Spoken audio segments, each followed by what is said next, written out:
If I want to drive on the highway, I'm not going to be in gear one the entire time. Sure, I may be able to get pretty fast, but I'm going to be redlining that engine. It's a lot of stress on the engine. And now in this case, think of the engine as your nervous system. When you're on the highway, you want to go from gear one, shift to gear two, shift to gear three, four, five. The output of energy required matches the gear that you're in. Going back to recovery, as you start to get better, as you start to add more capacity, you have to switch gears for your nervous system. Now, how do you do that?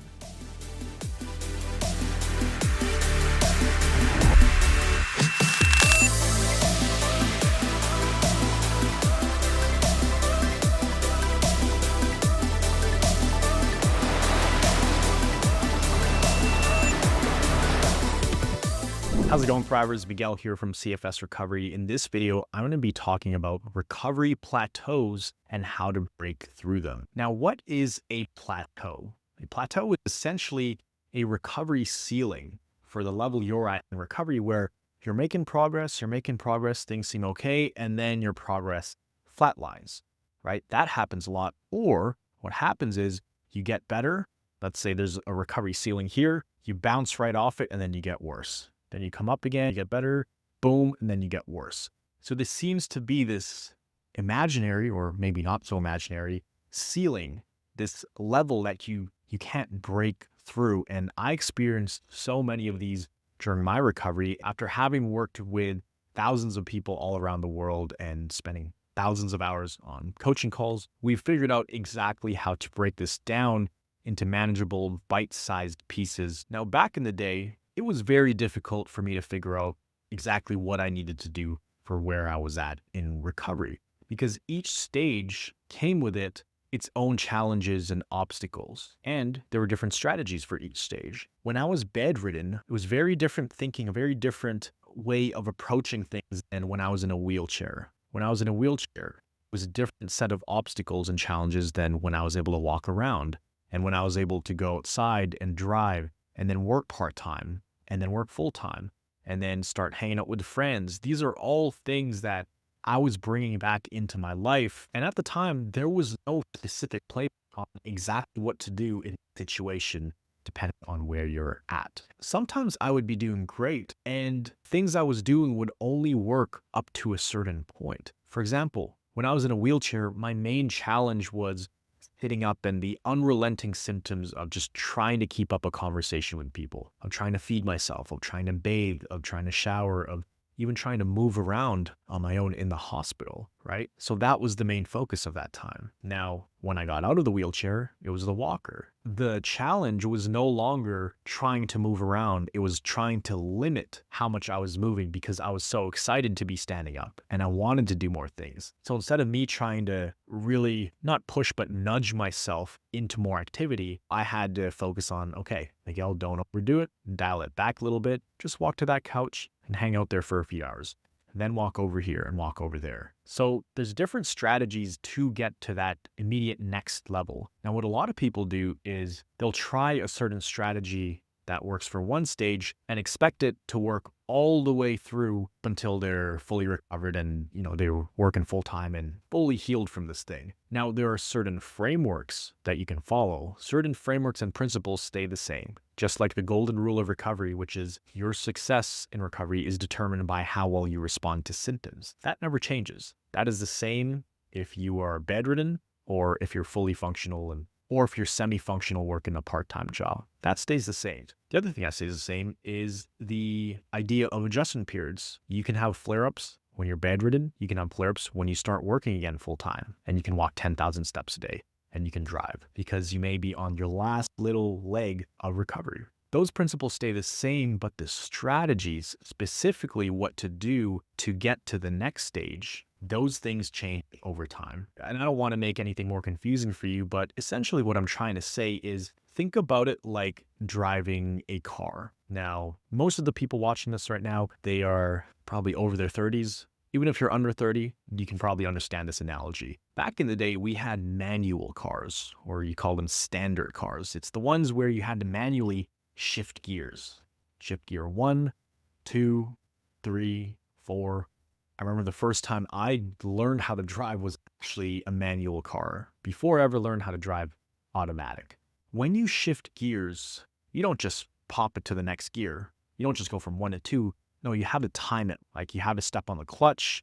You have to put it from gear 1 to gear 2 as smooth as you can, right? And then you have to step on the gas a little bit. So there's a nice transition. A car can only go so fast without completely stressing out its engine when it's in 1 speed. If I want to drive on the highway, I'm not going to be in gear 1 the entire time. Sure, I may be able to get pretty fast, but I'm going to be redlining that engine. It's a lot of stress on the engine. And now in this case, think of the engine as your nervous system, okay? When you're on the highway, you want to go from gear 1, shift to gear 2, shift to gear 3, 4, 5. The output of energy required matches the gear that you're in. So going back to recovery, as you start to get better, as you start to add more capacity, you have to switch gears for your nervous system, right? Now, how do you do that? A lot of it comes down to the way you think. And I know that probably sounds crazy to some people because some people are saying, well, if you think differently, what do you mean? Your symptoms just go away? Your capacity gets better? My answer is yes, absolutely. So think of these different shifting of gears as shifting of your mindsets. Because what got you here, most of the time, that strategy won't get you over there. You can't think like a bedridden person and get the results of somebody who can walk around. You can't think like someone who can only walk around and have the capacity of an athlete, right? Eventually, you're going to hit a ceiling. It's like driving in a certain gear and redlining that engine and not switching gears. At some point, you have to switch gears because your mindset is going to be a limiter on how much capacity your nervous system and brain will grant you. If you think like a bedridden person, you'll likely stay bedridden. If you think like a couch-bound person, you'll likely stay couch-bound. If you think like somebody who can only stay within their house, and if they go outside, they're going to crash, that's likely what you're going to get. So I'm not saying think like some world-class super athlete when you're bedridden. That's impossible. But just start thinking a few steps ahead. And I even simplified it as changing my thinking from somebody with CFS to somebody with just a hypersensitive nervous system. Because the label CFS comes with so many different negative things. All these forums and the fact that Google says there's no cure, which is complete garbage. That identity of CFS can be very limiting. So as soon as I understood what was going on and the fact that this was a hypersensitive nervous system, at least in my case, that's how I looked at it and that's what worked for me, I started getting so much better because I was a normal person, quote unquote, and all I was dealing with was a hypersensitive nervous system, a glitch, if you will. I looked at my nervous system and my brain as a software. It's like running a software and some kind of glitch in the software where my brain is sending the wrong signals to my body. So if I fix that glitch, then my symptoms would go away and my capacity would increase and I would go back to becoming just a normal person. So going back to the different gears and stages of recovery, you'll reach a point where you can't try any harder, right? You can only try so hard and then you have to switch strategies, right? Here's another analogy. I was reading this book the other day. It's called U Squared, and it talked about this situation where there's 2 flies in a room, and one of the flies, it's right by a window, and it's flying, banging its head against this window, trying to get through because it needs to escape to the outside world. And it will do whatever it takes to try to get to the outside, but all it sees is the window. So it's going to fly over and over again for hours, for days, banging its head against this window, hoping that it's going to break it and get to the other side. That is a futile attempt for that fly to get through to the other side. Now, on the other hand, just 4 feet away, there's another fly and there's a door that's wide open. The front door to the outside world is open. All that fly has to do is just fly out that door and it's good to go. Now that fly who's at the window, who's only 4 feet away, if only he made one small change and just moved 4 feet down, he would have been able to fly outside. But instead, he thought this was the best way because he saw the outside right there. And so he never stopped to look around at other options. And he kept that same strategy. And eventually, well, you can imagine what happened. That fly didn't make it. The other fly did. So that's just an analogy to illustrate the point that there comes a point where trying harder won't get you the result. Where trying harder will only drain you. There will come a point where you cannot try any harder than you're currently trying. And that's when you need to change strategies. And once you get on the right strategy, that's like shifting gears becomes much easier.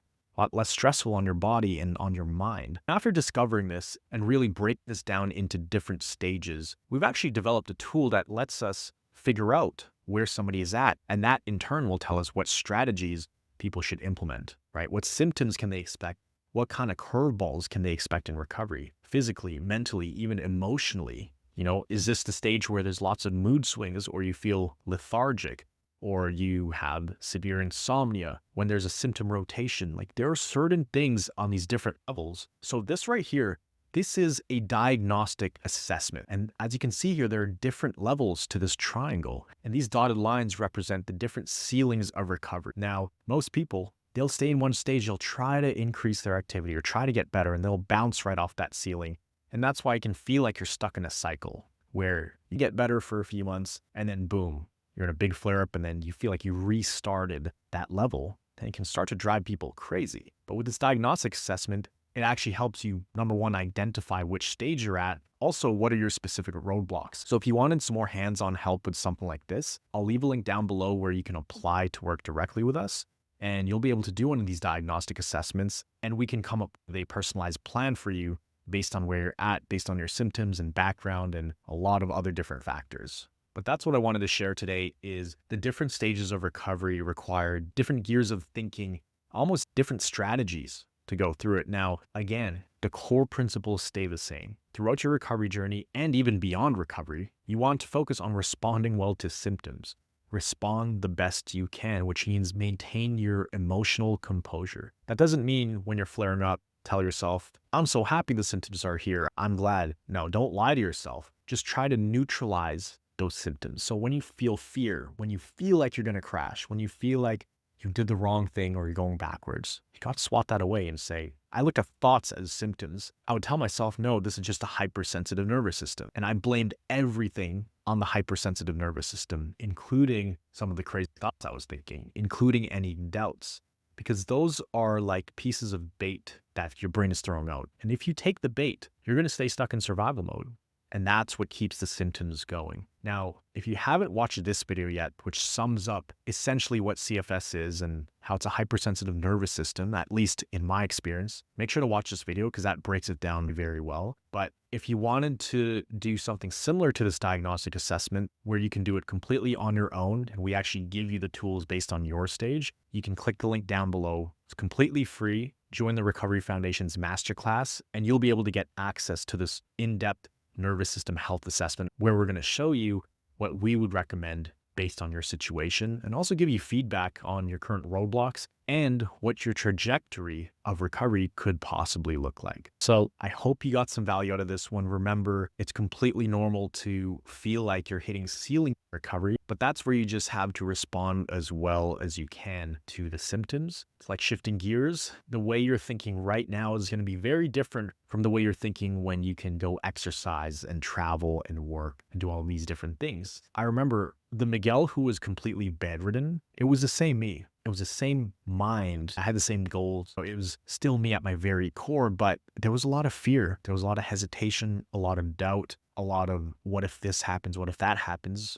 Because all I was feeling all day, every day, 24/7 was some very uncomfortable symptoms. So the way I was thinking then was a lot more hesitant. As I got more capacity, I started thinking differently, started having different milestones to hit, different goals.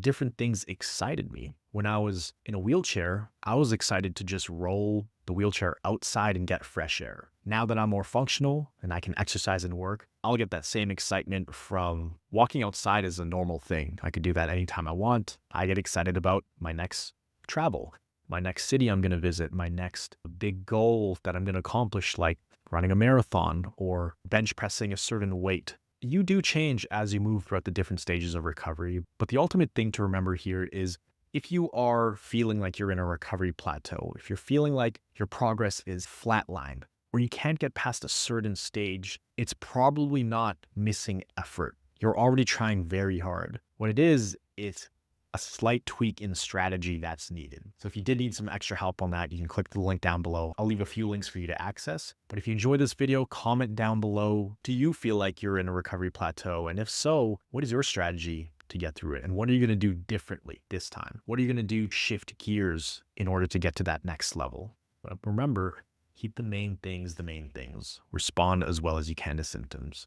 So I hope you enjoyed this video. If you found this useful, share it with a friend, post it in your recovery group. Always remember that you are a thriver and you are just one mind shift away from living a life with thriving health. See you in the next video. Let's say that CFS recovery is absolutely the real deal. I actually felt like somebody had an answer, like somebody explained what was going on, and it all clicked.